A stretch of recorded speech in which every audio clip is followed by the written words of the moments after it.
Olá, assinantes das Cunhãs! Que emoção esse encontro pós-vitória do Lula! Nossa Senhora, gente, é tanta alegria que não tem nem como caber no nosso coração ainda, né?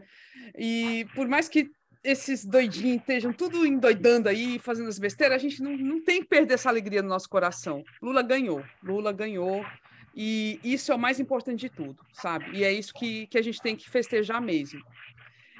Hoje, estamos, claro, com a Ébele Rebouças. Oi, Ébele, como estás?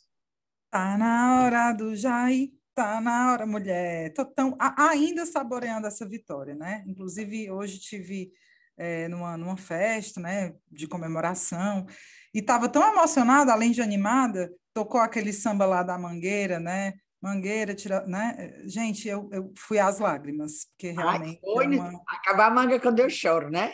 Eu mango, mas hoje... Tu acredita, Inês? Eu não sei se é hormônio misturado com, sei lá, alegria, mas muito feliz. E vamos, como eu falei no episódio, né, normal da semana, saborear ainda um bom tempo esse alívio, né? Acho que é alegria e alívio. Total. E aí, Inês, como é que estão as coisas? Pois é, muita alegria ainda, realmente, mas aí a alegria vai ser total, tenho fé em Deus, no dia que eu vi esse Jair atrás das grades. Ave Maria. Uf.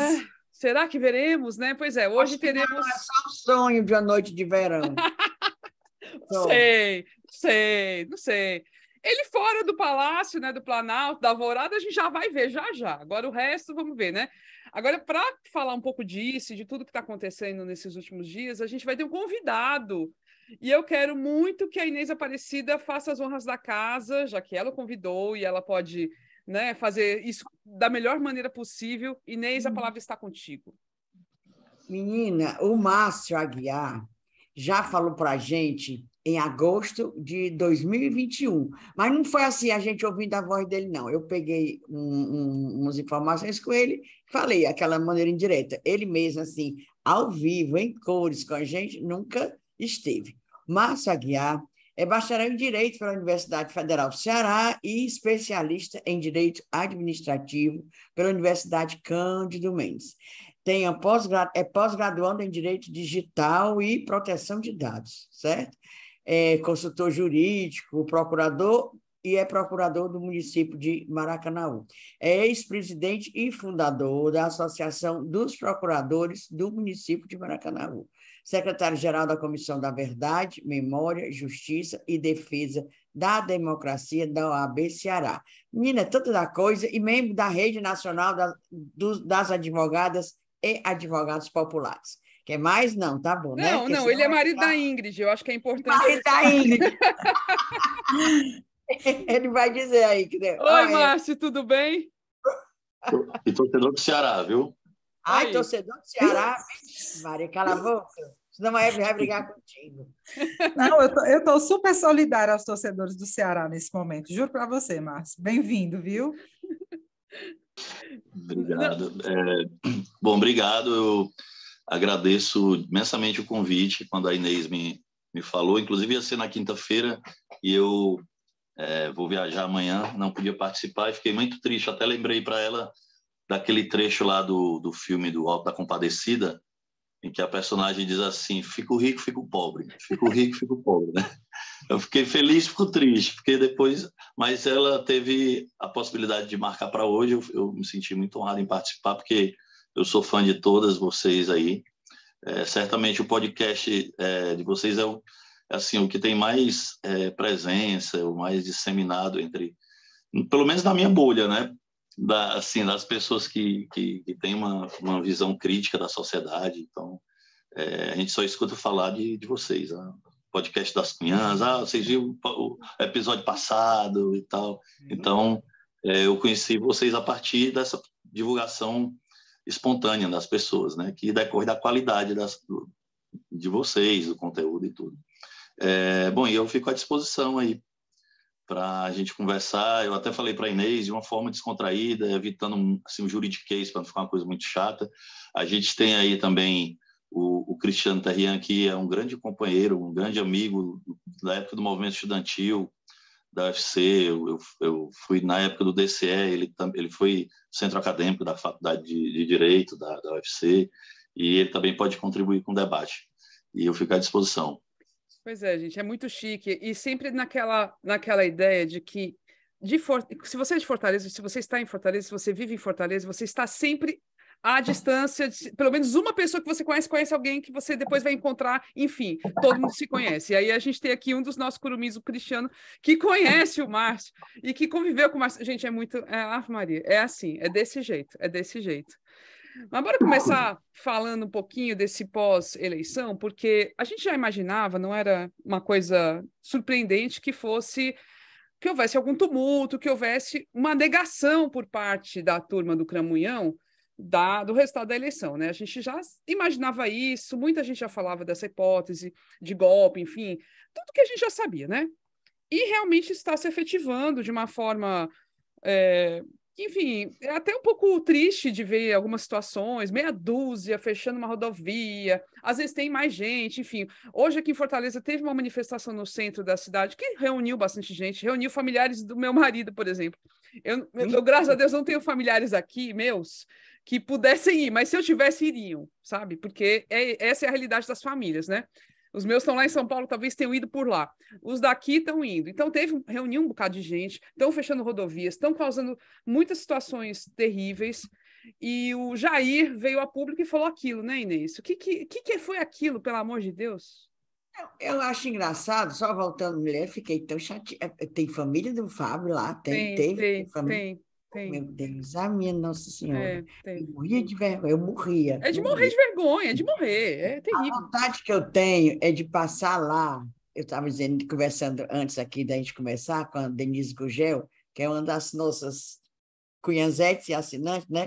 E ela mandou dizer que o pastor Paulo Marcelo disse o seguinte, postou, né? Olha, Tarcísio de Freitas, que é o governador de São Paulo, eleito agora, está de férias com a família.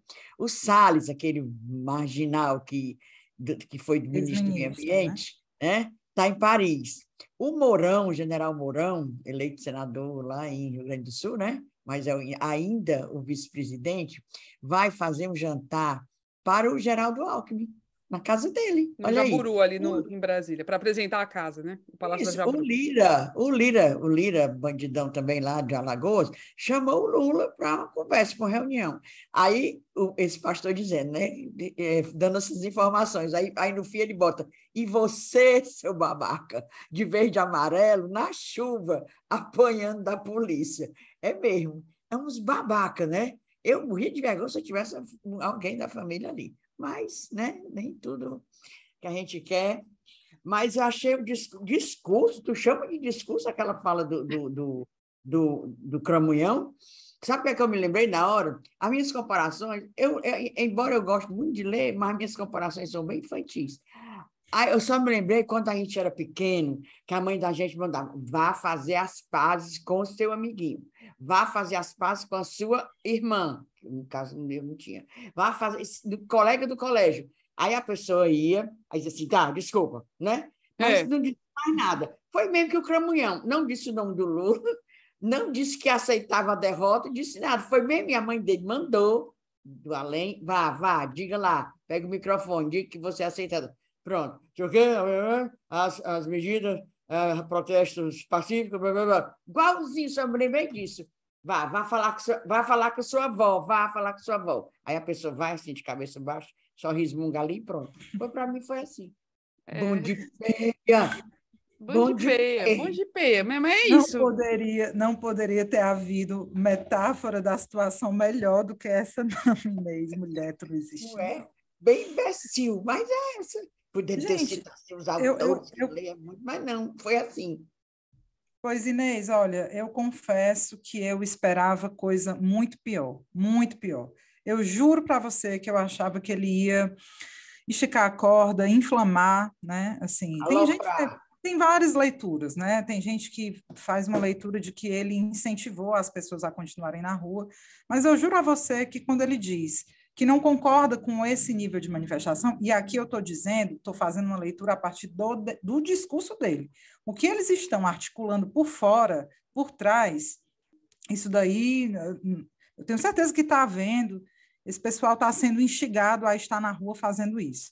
Mas o discurso, eu confesso a você, óbvio, né, me surpreendeu a velocidade, foi menos de um miojo, não dava nem para fazer um miojo durante o discurso, foram 2 minutos, mas eu achava que ele ia inflamar mais, juro a você.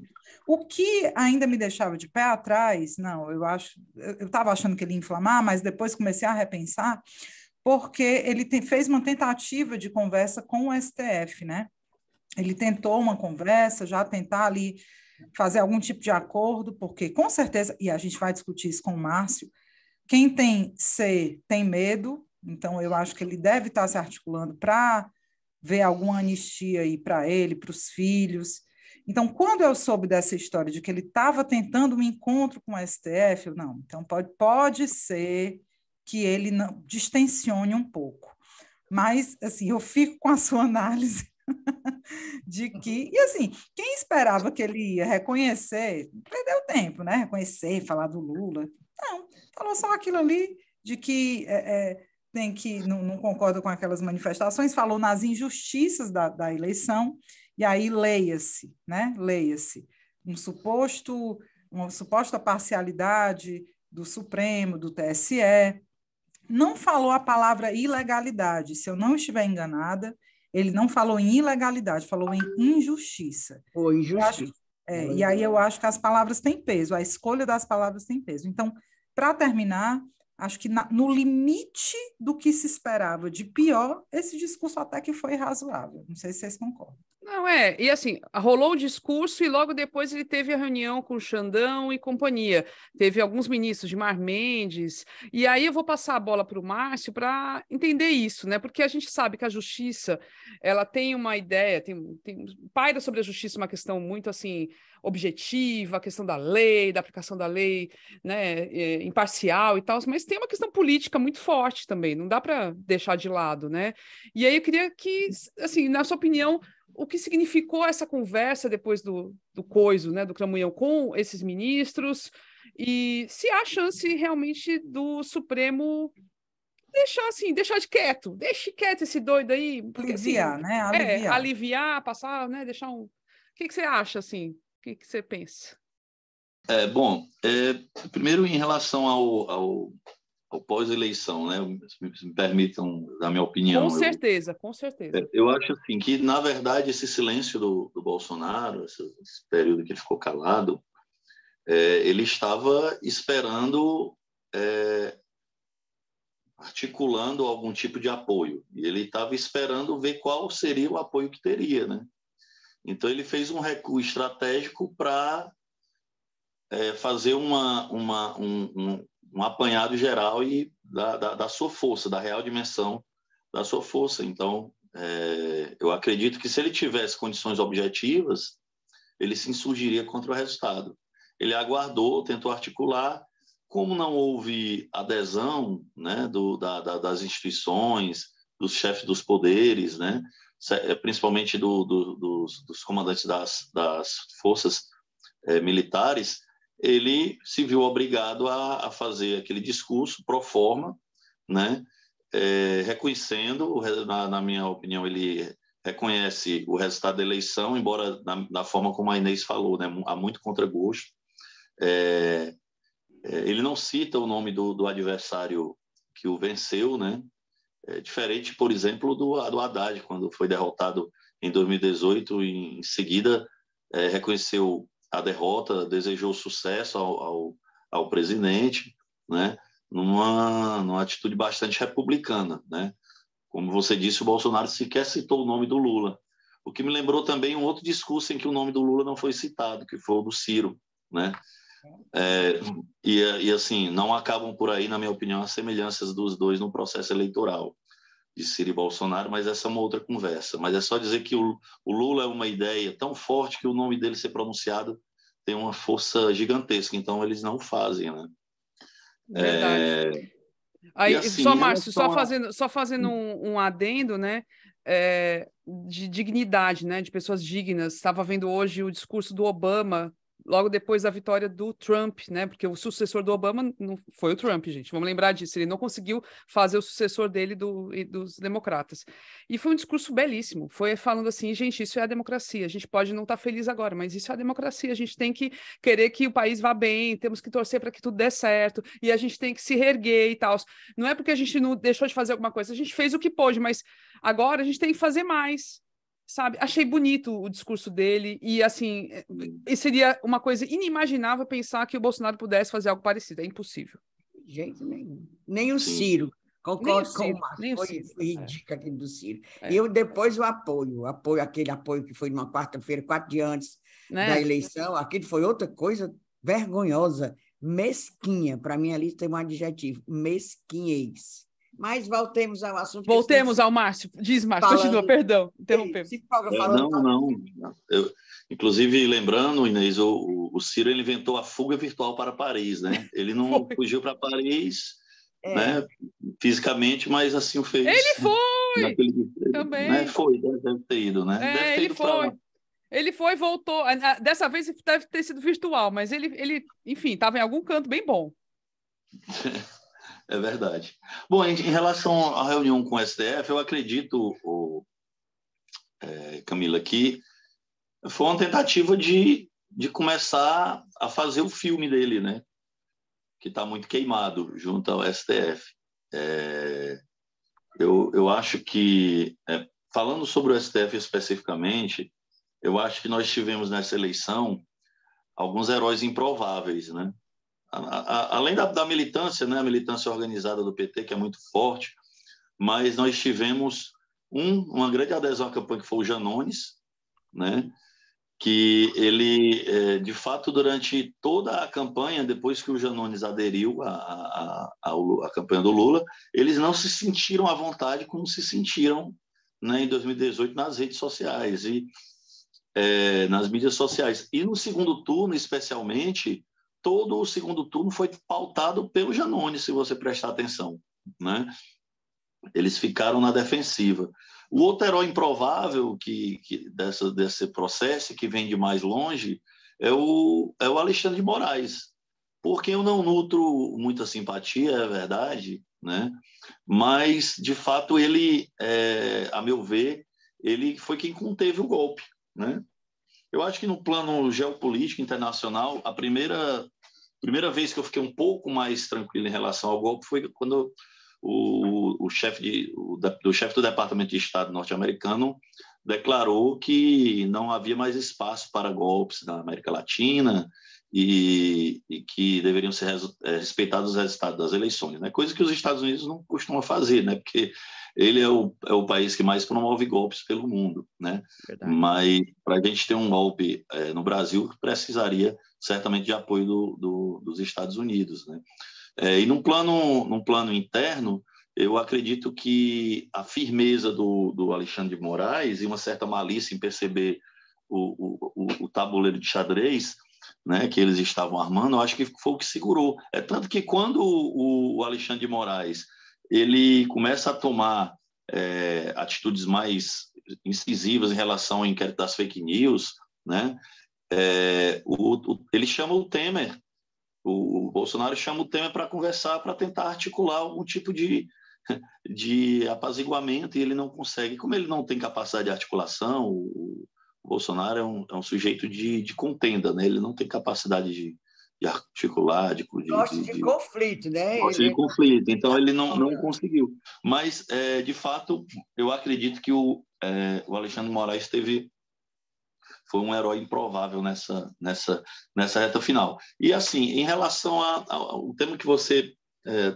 até sugeriu que a gente falasse, né, que foi o que motivou o meu convite, é sobre a esperança da gente ver o Bolsonaro. É o sonho. Está todo mundo dormindo, querendo acordar com essa notícia. A Polícia Federal entrando na casa dele. É necessário. Eu acho, Camila, que o Lula, ele, pelo que a gente vê, ele tem feito durante sua trajetória, e eu acho correto que ele faça isso. Eu acho que ele não vai ser um sujeito revanchista, né? De querer, de ter uma cruzada pessoal no sentido de prender o Bolsonaro. O que eu acho que ele vai fazer é o que todo presidente da República tem que fazer, é deixar as instituições trabalharem de forma independente, né? E a nossa esperança é porque, de fato, aparentemente, o Jair Bolsonaro é um cara que está sujo até o pescoço, né? As implicações das suas relações são aparentemente muito graves, né? E assim, a prerrogativa, a questão do foro privilegiado que ele vai perder a partir do término do mandato é importante porque a partir desse momento o STF não vai mais precisar autorizar a abertura de inquérito contra ele, né? Márcio, deixa eu te interromper só para a gente partir de uma questão que nem todo mundo entende, que é este tal foro privilegiado, né? Explica para a gente o que é o foro privilegiado, para a gente começar a discutir já essa questão. Tá. Então, assim, o nome foro privilegiado inclusive, é um nome que se costuma utilizar, mas, na verdade, tecnicamente, chama-se foro por prerrogativa de função, né? E esse foro por prerrogativa de função, o nome tem importância, porque a ideia do legislador constitucional não é que ele seja um privilégio, mas que ele seja uma garantia, uma prerrogativa, em função do cargo que a pessoa ocupa, e não em função da pessoa, né? E, nesse sentido, a ideia do Constituinte é que seja uma garantia, para evitar, por exemplo, e de certa forma fez sentido em determinado período da nossa história, que alguém como, por exemplo, o Lula, eleito, uma pessoa do povo, um trabalhador, não fosse objeto de perseguição política, né? Quando assumisse um cargo eletivo. Tanto que, por conta disso, eles tentaram, a todo custo, conseguiram prender o Lula, para que ele não fosse eleito, não tivesse o foro por prerrogativa de função, né? Acontece que, então, o que é o foro por prerrogativa de função? É uma garantia constitucional. Ela determina que as pessoas que ocupam determinados cargos, elas serão processadas e julgadas não por um juiz de primeiro grau, mas por um colegiado, no caso, o STJ ou o STF. No caso do presidente, o STF, a partir de algum inquérito que tenha sido autorizado pelo próprio STF, né? Para que ele seja investigado, ele precisa ser autorizado, né? A Polícia Federal tem que ter autorização do STF para ele ser investigado, e ele é julgado pelo STF. A ideia é que é uma prerrogativa de quem vai julgar, é um colegiado, né? Uma só pessoa, então a possibilidade de uma injustiça é menor, né? E aí isso visaria proteger os ocupantes de determinados cargos. No nosso país, no entanto, nós temos um foro prerrogativa de função, eu vou chamar de foro privilegiado, para muitas pessoas, né? Para muitos cargos, né? Então, isso, no sentido de alguns estudiosos, causou uma distorção no sistema. Primeiro, por... Opa, deu uma travadinha. Sumiu, deu uma travada no áudio. Márcio, ficou sem microfone. Márcio. Será que caiu? Márcio, ficou sem microfone. Ele mutou, tá mutado aqui para mim. Agora, vê se voltou. Voltou agora. Uma prerrogativa. Voltou? Voltou.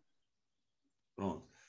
No sentido de que, ao invés de ser uma prerrogativa, ele está se tornando um privilégio, né, para algumas pessoas, e também no sentido de que os tribunais superiores, o STF, STJ, por exemplo, eles não têm estrutura para conduzir uma instrução processual. Eles foram criados para analisar teses, né, teorias vigentes, mas não fatos concretos, né? Isso seria feito na instrução processual no juiz de primeiro grau. Quando eu digo juiz de primeiro grau, é o juiz do fórum das comarcas que a gente tem pelo país, o juiz de Fortaleza, o juiz de Calcaia, o juiz do Maracanaú, enfim, né? A partir do momento em que o Bolsonaro perde o cargo, ele passa a ser todos os crimes que ele eventualmente cometer, ou as investigações que ele começar a sofrer, né, que não precisarão mais de autorização do STF, ele vai passar a ser investigado pela Polícia Federal sem necessidade, ou se Polícia Federal se for um crime federal, né? Ou pela Polícia Civil, né? Sem necessidade de autorização do STF. E vai ser julgado, processado e julgado pela a justiça, pelo juiz singular, como qualquer um de nós, né?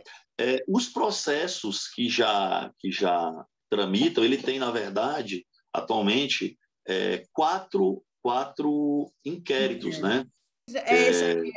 Notícias falsas sobre a vacina, né, contra a Covid. Isso. O vazamento de dados sigilosos sobre o ataque ao TSE. Exatamente. As fake news sobre ataques e notícias falsas contra os ministros do STF e a interferência na Polícia Federal. Aí, quer dizer, esses 4 aí, ele já pode, deixando de ser presidente, aí já pode ser julgado, o inquérito segue, tem andamento, né? Inquérito segue, né? E aí, no caso, ele vai ter que responder na Justiça Comum, a partir do dia 1º de janeiro, na Justiça Comum, com um juiz singular, né? Assim, até para também dar as duas visões sobre o tema, né? Tem quem defende o foro privilegiado diz que ele é privilegiado, mas, por outro lado, também o cidadão que responde perante o STF, ele não tem mais possibilidade de recurso, porque é a última instância, então ele é julgado e acabou, né? Em tese é mais rápido, né, Márcio? Em tese o processo é para ser mais rápido, porque é só uma instância. Exato, né? E o processo que ele é julgado em primeira instância pelo juiz singular, ele vai ter todas as possibilidades de recorrer até, inclusive, o próprio STF, se for uma questão constitucional, né? Inclusive, em razão disso, o ministro Barroso, ele em julgamentos, em casos concretos, foi estabelecido algumas mudanças na interpretação do STF sobre o foro de prerrogativa de função, dizendo que, porque há momentos em que o processo está correndo e o cidadão perde o foro de prerrogativa de função, né? O processo já está em curso e ele perde o foro de prerrogativa de função, ou então ganha o foro de prerrogativa de função. Então, o marco temporal, segundo Barroso, é o final da instrução processual, né? Se tiver terminada a instrução processual e ele assumir, perder o foro privilegiado, digamos assim, ganhar. Oi? Se o processo terminar, como ele falou, aí a pessoa, mesmo assim, o processo em andamento, foi eleito, tiver um mandato, aí o processo continua, é isso? A partir de determinado ponto. Se, digamos, se o processo já estiver encerrado, a instrução processual em primeiro grau, e ele ganhar o foro por prerrogativa de função, aí já terminou a instrução, ele continua. Assim, o importante para a gente entender nesse caso, e aí é uma outra questão que eu acho que é bastante relevante, porque a gente está, ao fim e ao cabo, discutindo a atuação do STF, né? É que o STF agora tem mais duas indicações por parte do próximo presidente, que é o Lula, né? Você imagine o Bolsonaro indicando mais dois. Não, ele indicou Cássio com K e o André Mendonça, os dois que só fazem o que ele mandava. O que ele manda, é uma coisa assim bizarra. Inclusive o Cássio com K claramente não tem condições intelectuais. Acho que jurídico ele não tem. Ele passou em prova de juiz pescando. Alguma coisa aquele homem ali foi. Acho que ele não passou. Se tivesse Enem, ele nem entrava na universidade. Se tivesse Enem no tempo dele. Ali é de doer, ali mal sabe, sei lá, assim, formular duas frases juntas, assim, as justificativas dele são horríveis, enfim, mas eu só queria também trazer, viu, Márcio, porque assim, a gente fala muito do Supremo, mas acho que o que marcou esses 4 anos do Bolsonaro foi uma atuação absurdamente omissa, para não dizer criminosa, do PGR, do Procurador-Geral da República, o Aras, que inclusive está desaparecido, ninguém sabe qual é o paradeiro desse ser humano neste momento. Teve a eleição, cadê esse homem? Sumiu. Ele gavetou tudo. A gente lembra da época, quem é mais antigo, né? Lembra da época do Fernando Henrique. Dizer que ele está esperando o Olavo de Carvalho se pronunciar primeiro. Poder... Então pronto, aí a briga vai ser pesada. Desculpa aí a piada de... Mas na época do Fernando Henrique, o Procurador-Geral da República ganhou o apelido de Engavetador-Geral da República, porque fazia algo parecido com o que fez o Aras. Só que o Aras acho que superou muito. Nada foi instaurado. Tudo ele dizia que não era o caso, que não tinha motivo, que não tinha justificativa. É uma coisa, assim, absurda. E aí, eu acho que esse é o problema que dá a impressão da impunidade. Era o Geraldo Brindeiro. Boa, Sávio, tu lembrou. Os antigos aqui lembram. Eu acho que é por isso que dá muita impressão de que o foro privilegiado é privilegiado mesmo, gera a impunidade, mas não é necessariamente isso, né? Pode ser muito duro, inclusive. Pode. É porque, de fato, o sistema judicial brasileiro, ele tem algumas distorções que, às vezes, você tem uma determinada disposição na Constituição, que, por sinal, é só quem pode estabelecer normas que digam respeito a estabelecimento de foro por prerrogativa de função, né? Algumas disposições da Constituição que, na prática, geram distorções, né? E aqui no Brasil, nós temos um amplo leque de pessoas que têm esse tipo de prerrogativa, né? Para você ter uma ideia, em Portugal, só o primeiro-ministro, o presidente e o presidente da Assembleia Nacional é que tem esse foro por prerrogativa de função, né? Aqui, além dos que a Constituição Federal estabelece, ela delega aos estados também a possibilidade de estabelecer foro por prerrogativa de função nas constituições estaduais, desde que respeitados os princípios da simetria, né? Então, de fato, eu acredito que há uma distorção e que isso deve ser corrigido até para que o Tribunal Constitucional, que é o STF, ele possa, de fato, ser o Tribunal Constitucional, de julgar as coisas que sejam relevantes à luz da Constituição brasileira. Né? Mas você falou aí do André e do Cássio, né? Inclusive, eu acho que o André Mendonça, assim, do ponto de vista de preparo intelectual e de formação, o André Mendonça, ele assim, não há nenhum óbice, assim, uma indicação Sim. dele, que ele, de fato, é um cara que tem grande capacidade, inclusive, tecnicamente muito bom. Inclusive, ele fez sua carreira e chegou ao topo da carreira da Advocacia Geral da União a partir do governo da Dilma, né? Sim. Ele já declarou voto no Lula. Então, a minha ideia dele, né, baseado também em informações de algumas pessoas que conhecem tudo, é de que ele é mais do que um bolsonarista, ele é um carreirista.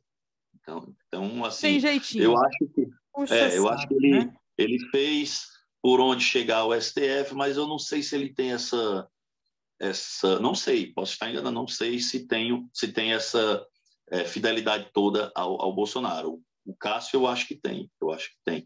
Mas Fidelidade. eu queria te fazer uma pergunta bem prática, certo? São 4 inquéritos rolando contra o Bolsonaro. São inquéritos, assim, se a gente for falar de gravidade, embora sejam coisas graves, principalmente o da pandemia, né? Tudo que ele falou, incitando as pessoas a não se vacinarem, as mentiras geradas. Primeira pergunta. Esses inquéritos, a partir de janeiro, eles automaticamente migram para a Justiça Comum ou eles continuam rolando no STF? Segunda pergunta. Eles migram. Já migram. Né? É porque eles são inquéritos, eles não são processos ainda. Não são processos judiciais. São inquéritos da Polícia Federal, investigações autorizadas pelo STF. Né? Quando você tem... Desculpe lhe interromper, mas já para ser objetivo na sua pergunta. A persecução penal, ela tem 2 fases. Ela tem a fase policial e tem a fase judicial. Então, a fase judicial, ela é feita pelo órgão de persecução policial, né, que é, no caso, a Polícia Federal, né, se envolver crime federal, no interesse da União, e a Polícia Civil, né, que é uma competência, por assim dizer, mais geral, mais ampla. Então, assim, o delegado, ele diante do fato, do suposto fato, ele faz as investigações e aí ele vai, a partir do que ele colheu, determinar a autoria e materialidade. A autoria, quem cometeu o crime e em provas da materialidade do crime. E aí, ao final, ele faz um relatório indiciando a pessoa pelo crime que ele teria cometido. Isso é remetido para o Ministério Público Federal ou estadual, que aí, diante daquilo, vai oferecer uma denúncia, né? E aí o Ministério Público é quem detém, é o titular da ação penal, o Ministério Público, né? Então, ele oferece uma denúncia, o juiz, de posse da denúncia oferecida pelo Ministério Público, se ele vê que tem indícios de autoria e materialidade, né, em relação àquele sujeito, ele transforma o indiciado, o denunciado agora, em réu. E aí, a partir disso, ele passa a responder uma ação penal, né? Bolsonaro não é réu em nada ainda, então. Ele ainda está na fase da investigação policial. Ele é investigado pela Polícia Federal, né? E o inquérito já é assim, bem amplo, acho que já tem bastante elementos, né? Mas tem uma pessoa aqui, o Sábio está perguntando o seguinte: inquéritos para os quais não houve acusação, pois quem acusaria seria o Aras, que nunca acusou, né? Esses inquéritos que não houve acusação vão para outros procuradores do Ministério Público em primeira instância?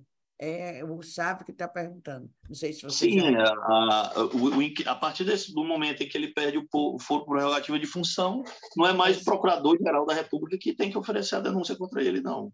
Eu acho isso bom. Vai ser ótimo.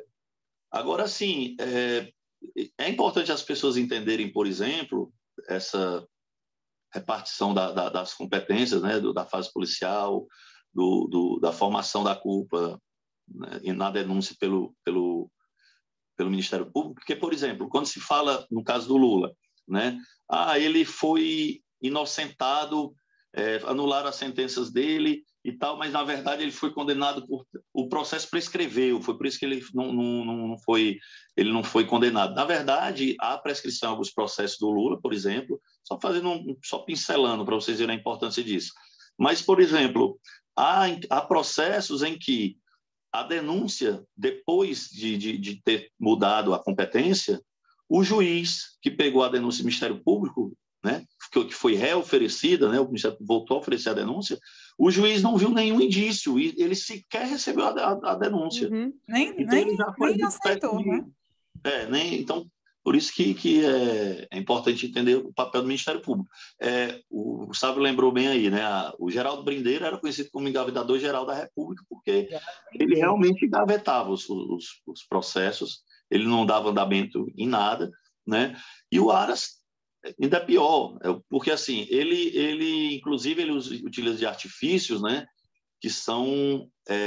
ele atrasa o processo, ele fica pedindo diligências, ele fica retornando, aí pede diligência, aí às vezes por alguma coisa, um vício formal, facilmente sanável, ele susta o processo e vai arrastando, né? Esse é o assim, eu acho que talvez das coisas que o Bolsonaro fez, eu acho que o mais grave é isso, é esse atentado contra as instituições, no sentido de torná-las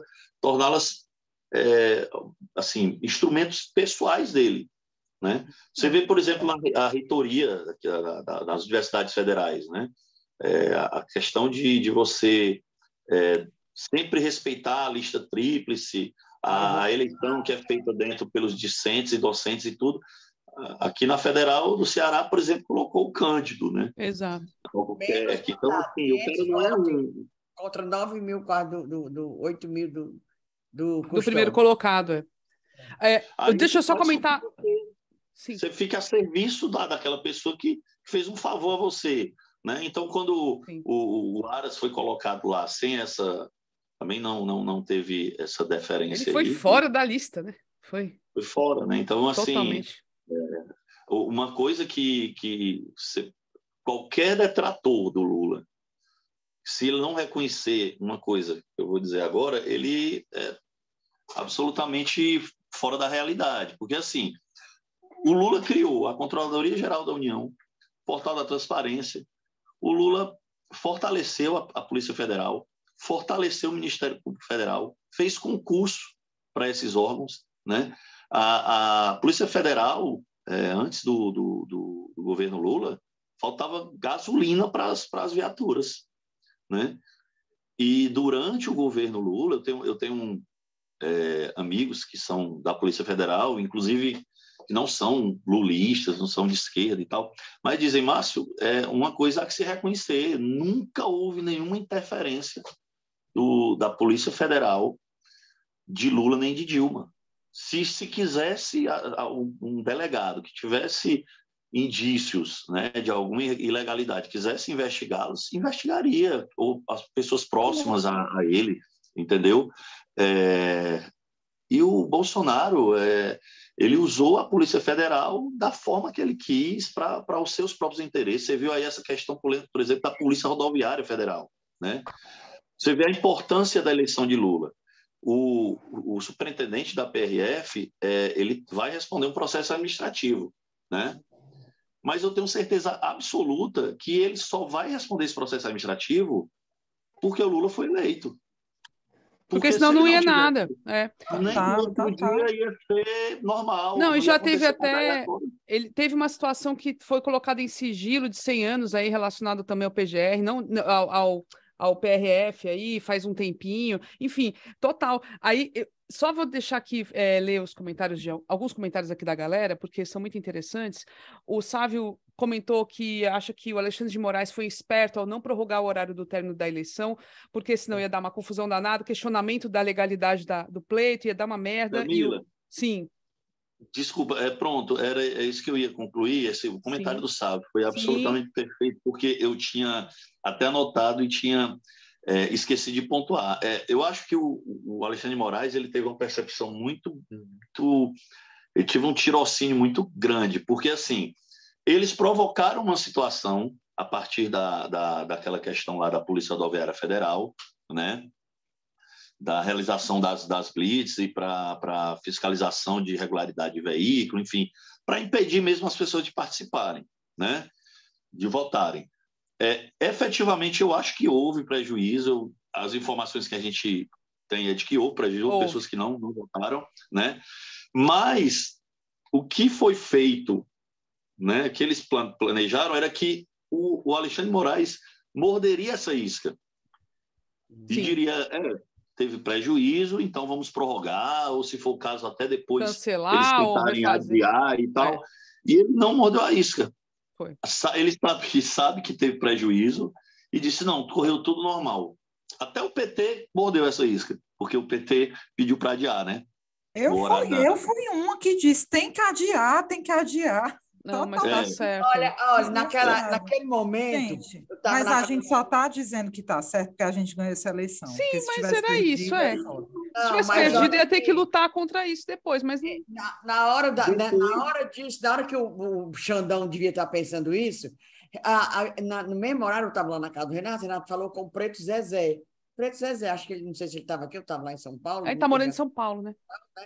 Aí ele disse, até fiquei na hora, eu disse, menino, por quê? O Preto Zezé deve estar com informação privilegiada. Ele disse, não adianta, não vai, o Alexandre de Moraes não vai prorrogar mais uma hora a eleição antes da decisão. E isso não vai prejudicar. Aí fez até umas contas lá, talvez quantos votos teriam sido perdidos, não votados, com aquela ação da Polícia Rodoviária Federal empatando, né? O povo de ir e vir. Mas o Preto Zezé foi que... Ele falou tão calmo, tão lúcido, que eu fiquei até calmo. Dá até uma alegria, né? Dá um alívio mesmo. Pois é. Era muito legal se tivesse... ia ser isso. Aí eles iam questionar. Tá vendo? Era fraude, é isso. Aí pronto. Pois é. Aí o Cícero complementou.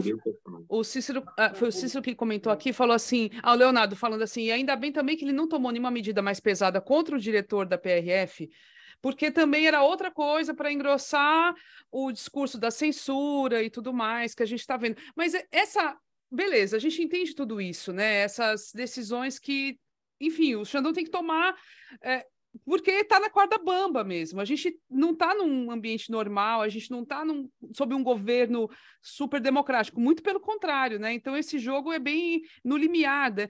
Mas, ao mesmo tempo, você acha, Márcio, que as instituições estão funcionando, a gente está sob a lei, assim, a gente pode se sentir seguro que não vai dar uma ziquezira aí com essas ações. Eu sei que agora há pouquinho o Cramunhão fez um vídeo, foi divulgado nas redes sociais, O Leonardo dizendo mesmo está falando aqui, o isso, Leonardo. dizendo para o povo parar de interromper as estradas. Ele não condenou os atos, não falou, parem de fazer os protestos. Ele falou assim, façam outros protestos, não interrompam as estradas, porque pega Pode mal. fazer nas praças, pode fazer nas praças. Tipo assim, né? Pré-carnaval, vai lá. Podem fazer pose É. nazista, que não tem problema, na praça ou na frente do Mas quartel. dentro da Constituição. Aí e ainda disse mais, não pensem mal de mim. Não pensem mal de mim. Mas Não, a gente... para o gado dele, que o gado, pro gado. o gado fica louco, o gado quer, né, botar para quebrar. Mas a gente está sobre a lei, sobre o Estado de Direito, tá prevalecendo, você acha, Márcio? Eu acho que a partir de segunda-feira nós estamos. Segunda-feira que passou, Lula eleito, sim, porque eu acho que você pode se você percebe que, por exemplo, o Joe Biden foi o primeiro presidente a parabenizar o Lula, né? O mundo todo, os grandes líderes mundiais, o Zelensky fez uma live, mandou um recado em vídeo para o Lula pedindo, inclusive para o Lula ajudar a resolver a guerra, né?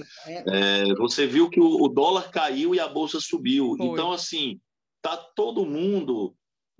a gente já tem um novo presidente. Então, inclusive, Camila, eu vejo e eu também me preocupo, né, que as pessoas estão muito preocupadas com a questão da governabilidade, e a governabilidade no Brasil sempre foi um problema, e sempre vai ser com o modelo que nós temos e com o nível de politização ainda precário que nós temos. Mas as pessoas dizem, mas foram muitos parlamentares do PL, foi muita gente, a maior bancada. O PL não é o partido do Bolsonaro, é circunstancialmente o partido do Bolsonaro. O PL é um dos maiores partidos do centro, ele representa o centrão. Então, desses nomes que estão lá pelo PL, nem todos são ideologicamente vinculados à extrema-direita. São deputados que, a partir do momento em que o Lula assume, essa influência, esse arco de influência aí do Lula, vai abarcar também eles, uma grande parte desse centrão. E, assim, vai ser difícil, mas eu acho que também o fato de ter sido o Lula, inclusive, sinalizou coisas que eu acho bastante interessante, que é não concorrer à reeleição, não fazer um governo que não seja só do PT. Então, acho que isso facilita muito o diálogo.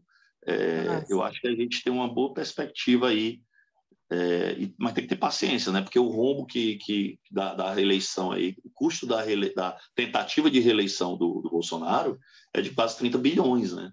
Vocês viram assim, as compras de voto, a situação que passou no Profissão Repórter? Eu acho que todo mundo tem que assistir esse Profissão Repórter, gente. E isso eu acho que tem que gerar novas investigações. Espero que isso que sim leve à prisão de Bolsonaro, porque essa eleição foi roubada por ele. Ele tentou roubar de todo jeito. Isso tem que ser provado. A Evelyn estava doida para falar. Fala, Evelyn. Eu ia só comentar essa história de que realmente eu concordo que essa questão da governabilidade vai mudar demais, aquela maioria de oposição ao Bolsonaro. Eu não dou 6 meses de oposição ao Lula, não dou 6 meses para essa galera virar a casaca. Isso, ao mesmo tempo que é bom, porque garante governabilidade, é ruim porque eles cobram um preço, né? É muito complicado. Mas, Márcio, voltando aí para isso que a Camila falou, a gente viu, né, indícios muito fortes de compra de voto. Você tem 4 inquéritos hoje rolando contra o Bolsonaro, principalmente relacionados a fake news e tudo. Mas e o resto? Tipo, rachadinha, imóveis. Isso pode vir à tona e gerar processos, ou o negócio já prescreveu, a gente não pode se apegar a isso? A história dos pastores lá cobrando propina em barra de ouro. Ele protegendo lá o ministro. Não prescreveu, assim, a partir de 1º de janeiro, eu acredito que a Polícia Federal, né, a Polícia Civil, né, enfim, as polícias vão fazer o papel dela, né, inclusive querendo mostrar serviço para o novo chefe, né? Porque, de fato, o que a gente viu no Brasil foi uma farra, né? Assim, e agora, depois que o Lula foi eleito, a gente viu muita gente querendo tirar o seu da reta, querendo... Olha, eu não sou... Nem gosto desse Bolsonaro, né? Então, assim... Inclusive, por exemplo, eu até comentava, pode ser uma aposta bem furada, mas, assim, eu tive um sentimento de que talvez um dos que vai começar logo a pular fora do barco é o Tarcísio de Freitas. Eu Esse achei já tá tucano! Assistiva. Esse já tá o tucano! discurso dele muito, sabe? Não, vou conversar com o presidente Lula e, sabe? Então, assim, eu acredito que o bolsonarismo, né? Ele sofreu um duro golpe. Existe uma força no país, né? Infelizmente, mas sofreu um duro golpe. E, inclusive, eu vi algumas pessoas que eu sei que votaram no Bolsonaro, embora não seja do meu círculo de amizade, né? Mas eu conheço, e criticando esses bloqueios, né? Isso pegou muito mal, né? E, inclusive, o Inês e Camila, Ebele, eu acho que, assim, a gente tem que olhar para o que está acontecendo, mas também nós não podemos adotar não podemos ser ingênuos, né? Do perigo que é, por exemplo, o ativismo judicial, né? É uma coisa tão polêmica, né? Como é isso? A partir do momento em que nós somos também governo agora, né? Então, Como assim, é que é o ativismo judicial, Márcio? A Inês perguntou aqui, só para ficar claro o que na significa. verdade, assim, uma postura dos juízes de se posicionar, porque o judiciário ele tem, por princípio, ser inerte, ele tem que ser provocado para poder agir, né? E o ativismo judicial é uma postura mais ativa do juiz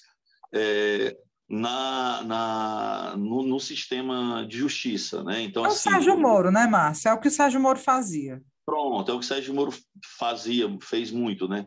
E, assim, por exemplo, vamos tocar num ponto aqui que é delicado, né? Em relação às manifestações, né? Essas manifestações, a gente estava torcendo, né? Muitos de nós, o quê? Rapaz, a polícia tem que descer o sarrafo, tem que meter bomba de gás lacrimogênio. Só um Mas é porque gásinho de são eles. pimenta, só um gásinho, só um Mas é sprayzinho de porque, pimenta, já tá bom. mas é porque são eles, né? É. Agora, assim, inclusive a polícia foi bem mansinha com eles, né? Eu fico Oh, imaginando se fosse trabalhadores da construção civil, se fosse professores, né? Então, quando a gente fala de manifestação, a gente tem que ter o cuidado de dizer o seguinte, até de ponto de didaticamente para as pessoas, né? Assim, cara, eu não acho que a polícia tenha que ser truculenta. Eu acho que ela tem que tem que tentar mediar, tem que usar a força de forma comedida, como tem feito com esses protestos, mas que isso seja para todos os protestos, não só para os protestos da direita, as manifestações da direita. E um detalhe, manifestação, se ela for pacífica e ela for motivada por fins legítimos, ela é um instrumento de democracia. Então, assim, achando ridículo ou não, não, a direita mas sair Márcio, às mas tem um ruas. problema de fundo, que esse pessoal está Não, pedindo golpe, eles estão pedindo é isso que eu ia intervenção. dizer. É isso que eu ia Mas dizer. eles podem pedir o que quiser, Camila. Eu acho que o que o Márcio está querendo Você dizer... sair para manifestar, se eles estivessem saindo para manifestar contra o aumento da gasolina no Sim, governo Lula. Agora o Lula ganhou e aí estão protestando. Eles podem sim, protestar e tal. lógico, lógico. Agora, a questão não Concordo é com o essa. Márcio. Né? A questão não é o direito de manifestação. É isso que eu estou lhe dizendo. Sim. A polícia está impedindo de nos manifestar. Não, vocês estão... o ato de vocês é um ato de insurreição contra o Estado Exato. Democrático de Direito. Vocês estão não estão protestando por um direito legítimo, pelo aumento dos alimentos, por uma reforma contra uma reforma da Previdência, a favor ou contra uma lei. Não é isso. Vocês estão protestando contra o resultado das eleições, pedindo que não seja reconhecido o resultado das eleições. Isso é uma insurreição. Quem insufla isso aí está cometendo um crime de lesa pátria, está cometendo um crime contra o Estado Democrático de Direito. É por isso que o Bolsonaro ele fez hoje essa declaração pedindo que desocupem, porque ele já está sabendo que ele pode ser implicado, e eu acho que vai, né, ser investigado com a participação dele nesses atos. Pois é. Certamente ele vai ser investigado por isso. Então ele já está... Tem áudio do filho dele, né? Do Bananinha lá, dando corda para esse pessoal. Não, e esse pessoal está sendo financiado. Eles, por exemplo, nos cantos tem banheiro químico em vários locais, eles estão recebendo comida, água. Então, assim, tem gente bancando isso, tem organização, é uma estrutura que está acontecendo. Isso tem que ser investigado. É criminoso. Mas me diz uma coisa, que é a coisa que eu tenho mais vontade do mundo, o meu espírito fofoqueiro, esse negócio dos 100 anos de sigilo, criatura, não pode cair, não? O companheiro Lula não pode derrubar isso, não? Eu sou doida para saber, né? Criatura, chega o fim. É a maior promessa dele. É a maior promessa dele. É uma, assim, Inês, é uma mão na roda, assim um prato cheio para os fofoqueiros, né? Para quem gosta de fofoca. Choquei vai trazer a manchete. O que estava, né, escondido no sigilo de 100 anos. Mas é discricionário, né? É só o Lula fazer uma portaria e baixar isso aí, né? Não vai ter nada não é nenhum problema, né, Márcio? O presidente, essas determinações são atos privativos do presidente da República, porque para colocar essas questões em sigilo, são questões que tratam da segurança nacional. Então, ele pode colocar, o Lula vai avaliar, certamente ele não tem nada a ver com a segurança nacional. Não. Tem a ver com a segurança dele, né? Do medo que ele deve ter.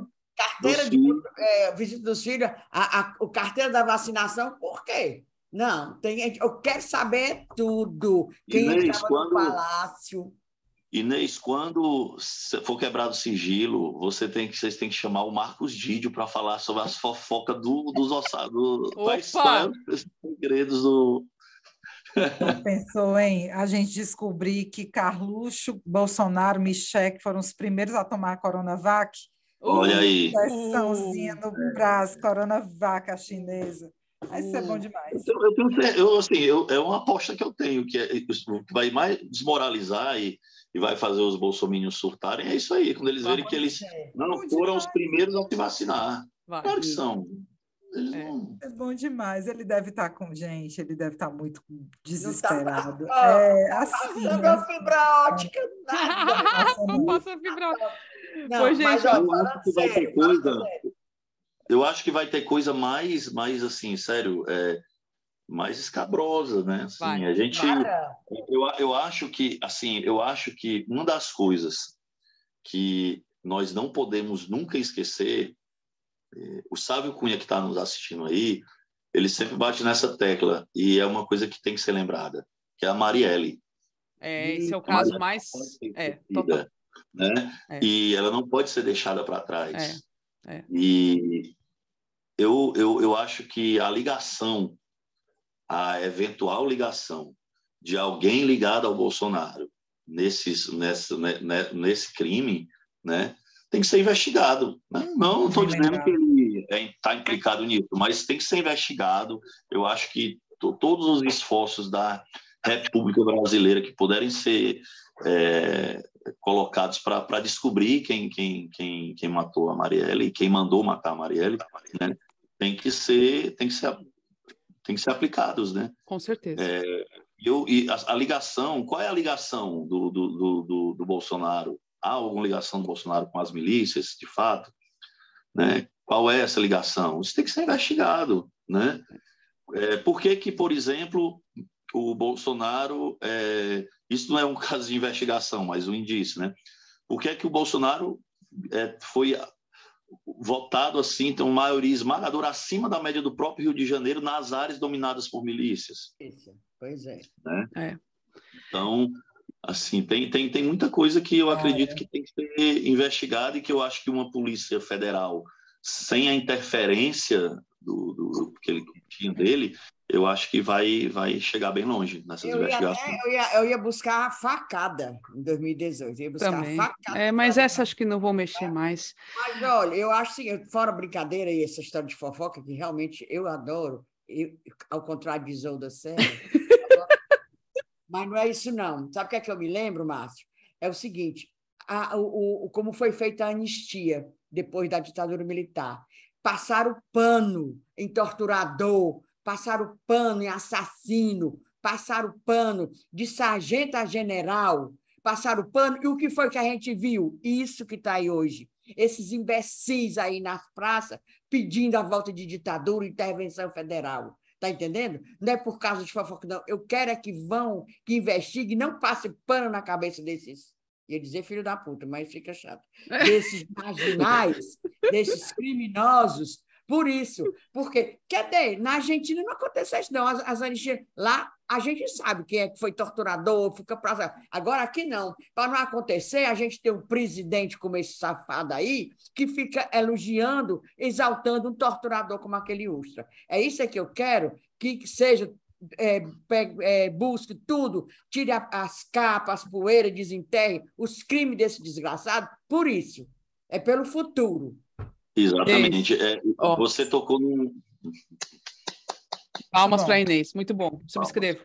Você tocou num ponto que é muito caro para mim, Inês, porque eu, assim, desde que eu terminei a minha faculdade, eu fui assessor jurídico da Associação Anistia 6468, né? O tema da memória e da verdade da justiça é um tema que eu gosto é um tema da minha militância, eu era da minha militância, eu sou da Comissão da Memória, Verdade e Justiça da OAB, que inclusive vai ter um papel muito importante nessa quadra que temos pela frente,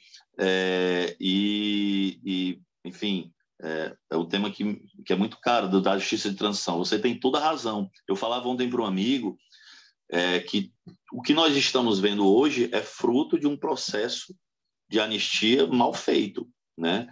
Adotou-se a teoria dos dois demônios, né? Que foi a teoria adotada no Brasil, né? De que aquela coisa, não, fulano está errado, mas ele também está, né? É isso, né? A falsa equivalência desde sempre, né, Marcos? A falsa equivalência desde sempre, exatamente, né? Você resistir, o direito de resistência ao déspota é um direito, assim, é um direito natural, né? Isso aqui existe o direito de entrar na disputa de direito positivo e direito natural, mas o direito de você resistir ao arbítrio é próprio da própria democracia, você defender a democracia. Então, você não pode dizer que quem resistiu à democracia, você pode discutir se foi adequado ou não a luta armada, se deveria ter sido daquela forma ou não, mas a resistência não é um direito, ela é uma obrigação, né? Resistir à opressão é uma obrigação, né? E você não pode igualar, estabelecer uma falta-simetria em relação a quem resiste e a quem oprime, né? De fato, a Inês falou um exemplo que, inclusive, eu dei quando eu estava conversando com esse meu amigo. Vá falar de volta da ditadura na Argentina. Pois é. Não precisa ninguém, não precisa um poder judiciário e impedir a pessoa disso, não. Os próprios cidadãos argentinos, do cara apanhar lá, entendeu? Vá fazer saudação nazista na Alemanha. E aqui ficou por isso mesmo. Gente, estamos chegando no final, né? Eu só queria deixar aqui os registros, né, de algumas falas que foram muito legais da galera aqui no chat. O Chico Neto lembrando que o Malafaia já colocou Lula na reza dele, na oração, na homilia. A Gabriela dizendo que o Randolph disse em entrevista na CNN que tem segurança que o Lula vai ter apoio de 300 deputados e uns 40 senadores e que assim, vai dar tudo certo. O Ari Júnior elogiando o Profissão Repórter, gente, quem não assistiu, assista, tem na internet. Vamos assistir, porque, olha, vou te falar, viu? Que pancada, que denúncia. Taco Barcelos. Multiplica isso por 1.000 agora, multiplica por 200.000 que rolou de compra Pois de é, voto. ele pegou uma cidadezinha e aquilo com certeza se replicou em várias, porque tem demonstração numérica mesmo de cidades onde no primeiro turno o Lula teve X votos e no segundo turno ele teve menos votos. E isso claramente foi por conta desse tipo de ação que foi mostrada nessa cidade aí pelo Profissão Repórter. Aí o Cid também nos acalmando, a gente não se apavora que no Senado nós vamos ter Tereza Leitão, que é de Pernambuco, vamos ter Camilo, Flávio Dino, Otto Alencar, Wellington Dias, muita gente boa e bem preparada.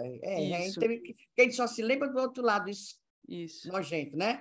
Mas aí tem esse povo bom também. Exatamente. E o Giroquina, que vai ficar lá 4 anos. Não, é mais 4 anos só. Também vão ser...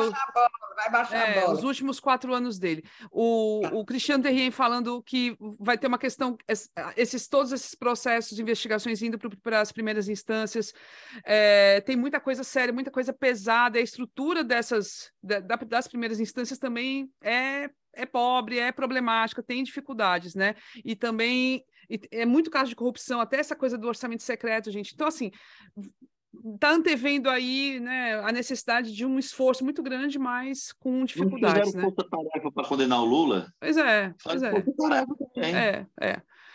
E que mais... Eu acho que é isso, né, gente? Acho que a gente teve uma bela de uma conversa boa, acho que a gente sai mais otimista do que pessimista. Vamos confiar que as instituições, no fim, vão punir essa turma dos piores aí do que tem, né? E a gente, nesse momento, é comemorar que o Lula é o presidente. E ele é o presidente, gente. Ele é o presidente. É ele que vai para a COP, como bem lembrou aqui também outra Cunhanzete. É ele que está sendo assim convidado para todo canto, para o estrangeiro. Já está falando como presidente. É o presidente. É isso mesmo. A diferença da fala do Lula para a fala desse imbecil que não sabe dizer um parágrafo com 8 linhas. Ora, 8, sabe nem dizer com 5. A diferença de fala do Lula, do discurso, do texto, do sentimento que ele põe, de emoção, diferente desse Ave Maria, era uma das coisas que me fazia mal. Por isso que eu não ouvia o Cramunhão. O cônjuge daqui ficava... Eu ouvia a porra que eu vou ver esse diabo. Não. Hoje. Quem pode se preservar, mas quem não podia... Pois, Márcio, valeu mesmo, viu? Obrigada, Márcio, viu? Valeu demais. Você não vai se ver livre da gente, não. Sempre a gente vai te chamar. É mesmo. Eu posso só fazer uma pequena consideração final? Com certeza. Não, é porque, na verdade, é dividir com vocês uma angústia que eu tenho, que eu estava um dia desses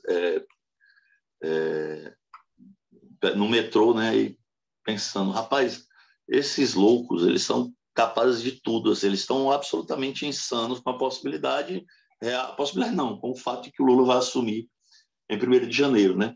E eu comecei a entrar numa noia, assim, numa preocupação com a segurança do Lula, né? E aí um amigo que é policial federal disse assim, Márcio, é uma preocupação legítima e justamente por isso você está vendo que ele está programando muitas viagens, ele vai ficar um bom tempo, né, meio que fora do Brasil mesmo para se resguardar desse povo, porque esse povo é louco, né? Então tem que ter uma segurança especial, né? Mas era isso, era falar para vocês sobre essa minha preocupação, acho que faz sentido. E a outra, pessoal, é assim, a gente tem que comemorar e de fato, porque desde 2016 a gente vem só pancada, né? Do golpe e de antes mesmo, todo aquele processo. E a gente tem que comemorar, né? Cuidar da saúde física e mental, que foi muito abalada, né? Nesse período. Mas eu acho que uma coisa que a gente poderia refletir, que eu deixo nesse final, é da necessidade de nós nos organizarmos assim, politicamente, sabe? Sim. Eu acho que a esquerda, os setores progressistas, eles têm um déficit de organização, tanto quantitativo quanto qualitativo, que foi aproveitado pela direita. A extrema-direita se organizou muito. Eles têm fóruns, têm organizados em partidos, né, tomando sindicatos, incidindo nas universidades, né? E aí é muito comum, eu até escrevi um texto ontem no Facebook, que é muito comum a gente, às vezes, estar naquela famosa autocrítica que a esquerda gosta de fazer e que tem que ser feito mesmo, mas diz, mas é porque a esquerda e os setores progressistas não se organizam. Eu disse, ora, a esquerda e os setores progressistas nós temos que nos organizar, né? Então, a gente, por fim a dizer, nos organizemos em partidos políticos, nos sindicatos e associações das nossas categorias, sabe? Nos bairros, né? Enfim, conselhos de classe, porque o que nos une a todos aqui, independente das tendências políticas de esquerda, de centro-esquerda, de socialistas, comunistas, marxistas como eu e tal, o que une todas as tendências é uma esperança num mundo melhor para todos, numa sociedade mais justa, mais igualitária, e de que isso tem que ser construído coletivamente. Nós nos entendemos como seres sociais, e a esquerda não está, uma pessoa de esquerda não está feliz se ela tiver o que comer e o irmão, a pessoa do lado, não tiver, porque temos o sentido de coletividade e não de individualismo. E a gente só pode construir coisas grandes, né, projetos coletivos, se nós nos organizarmos. É só essa reflexão. A importância do partido, da organização. É só isso que constrói. Eu achei maravilhosa a sua fala, viu, Márcio? Eu acho que é algo que a gente também, como nossa parcela aqui de contribuição também, como comunicadoras, a gente pode trazer com mais ênfase essa questão, sabe? Da organização popular, a organização da esquerda, conversar, assim, ao longo dos podcasts daqui para frente, de vez em quando falar disso, eu acho que vai ser importante mesmo. Eu já tenho ouvido pessoas que estão com vontade mesmo de se associar a algum partido, de pessoas que viram que é importante mesmo, mas acho que tem que ser mais gente, tem que ser massivo, Camila, isso. E conversar com setores que a gente viu que nós rompemos o diálogo com muitos setores, né? Sim, e nós passamos a atacar esses setores, ficou um vácuo, uma brecha que foi, né, capitalizada por outro grupo, e assim, eu acho que a maior inspiração para a gente é o Lula, e o discurso que ele fez naquele dia da vitória, né? É o todos, é o diálogo, é a conversa com todos, é não segregar. Então, assim, a organização, aí eu acho que além da filiação a partidos, da organização em grupos, é começar a tentar se comunicar melhor nas redes, né? Que é a nossa, uma arena, uma esfera pública que a gente também perdeu. Rever algumas coisas e é isso, assim, é agregar. A gente daqui a 4 anos vai ter outra eleição. Isso. Né? Então, os nossos erros vão ser apontados e a gente vai ficar dizendo, porque a esquerda não fez. A hora de fazer é agora, né? Eu vou nomear o Janones, ministro das redes sociais, e o subministro é o meninozinho, o Felipe Neto. Pronto. Depois desses atos aí, né, Inês, eu acho que o Lula tem que criar uma secretaria da saúde mental urgente. O Janones disse que vai ter. O Janones disse que vai ter. Rolou esse papo no Twitter, né? Depois do maior programa de combate à fome, o Fome Zero, a gente vai ter o maior programa de saúde mental, que é o Sequela Zero. Sequela Zero.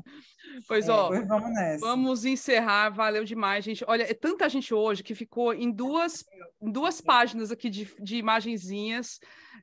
Inclusive, eu quero destacar aqui a presença do meu amigo Dilson Alexandre, que está lá em Portugal. Já saiu o Dilson? Cadê o Dilson? Não sei, não deixei de ver, mas é muita gente massa mesmo. O Christian mandou dizer que o Márcio arrasou. Arrasou. E parabéns, o aniversário dele vai ser de 31 anos, a Érica Rocha. Olha só, muito bem, parabéns, Érica, parabéns. Vamos ligar as câmeras para a gente fazer 2 prints. Deixa eu só dar o tchau oficial, beijo para todo mundo e até o episódio de terça-feira. Tchau!